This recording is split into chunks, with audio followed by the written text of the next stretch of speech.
Assalamualaikum warahmatullahi wabarakatuh. Selamat pagi anak-anak. Salam semangat luar biasa. Nah, bagaimana kabar Ananda hari ini? Semoga Ananda semua dalam keadaan sehat dan tetap ceria. Meskipun kita belajar jarak jauh, belajarnya tetap semangat ya nak. Nah, di masa pandemi ini bukan berarti kalian bermalas-malasan di rumah, tetapi tetap membantu orang tua dan jangan lupa mengerjakan sholat ya nak. Terus, jangan lupa melaksanakan protokol kesehatan. Apa itu? Ya, 3M. Mencuci tangan, memakai masker, dan menjaga jarak.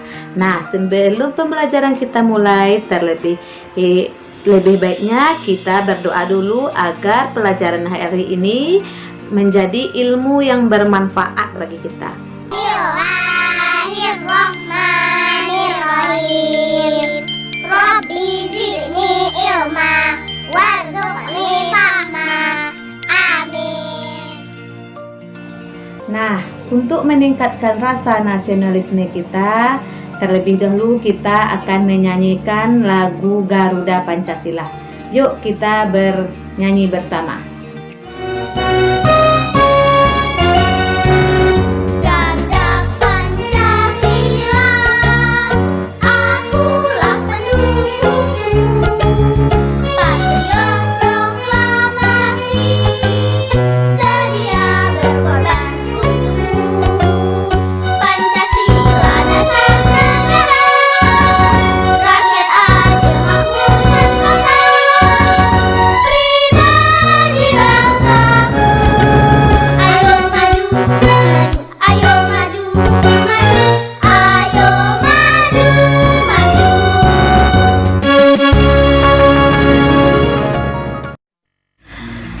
Tujuan pembelajaran hari ini adalah Ibu berharap agar Ananda mampu menemukan gagasan pokok di setiap paragraf pada teks non-fiksi dan membuatnya kembali dengan bahasa sendiri.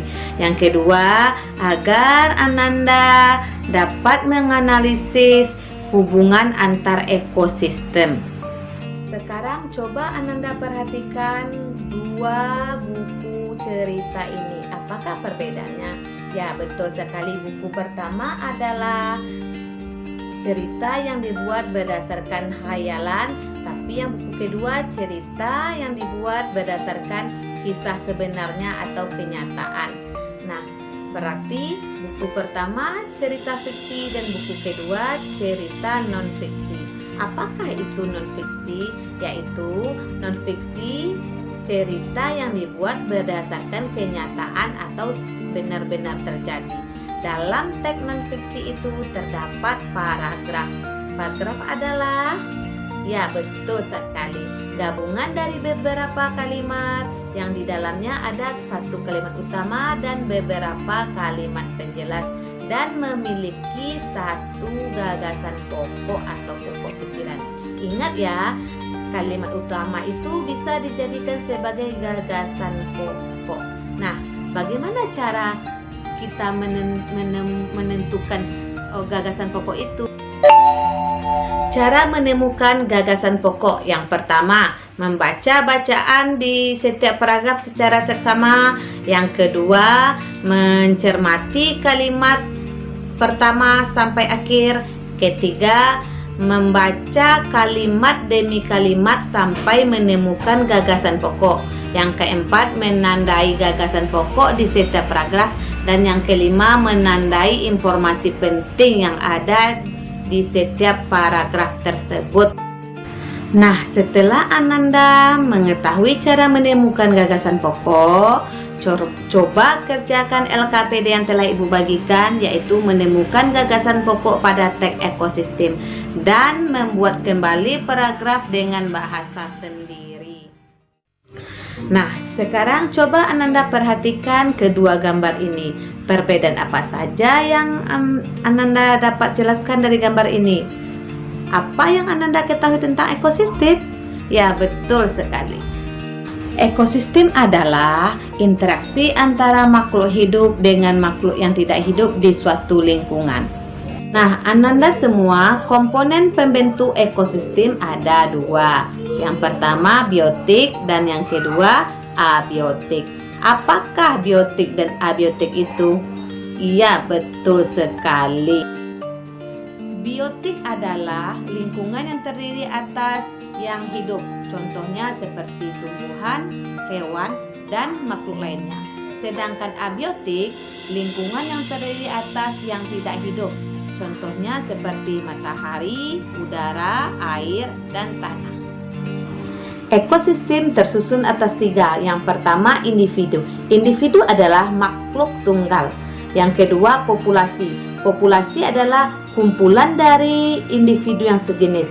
Sedangkan komunitas itu adalah kumpulan populasi di daerah tertentu. Nah, anak-anak, sekarang jenis-jenis ekosistem. Ekosistem di dunia dibedakan menjadi 2. Yang pertama, ekosistem alami dan ekosistem buatan. Ekosistem buatan dibuat oleh manusia untuk memenuhi segala kebutuhannya. Ekosistem alami terbagi lagi menjadi 2. Ekosistem darat dan ekosistem air. Ekosistem air mencakup ekosistem air asin dan ekosistem air tawar. Nah, anak-anak, contoh ekosistem darat yang pertama adalah ekosistem hutan hujan tropis. Tumbuhan yang biasa hidup di sini adalah rotan, anggrek, sedangkan hewannya yang biasa hidup di sini adalah kera, burung, harimau, dan badak. Yang kedua, ekosistem sabana.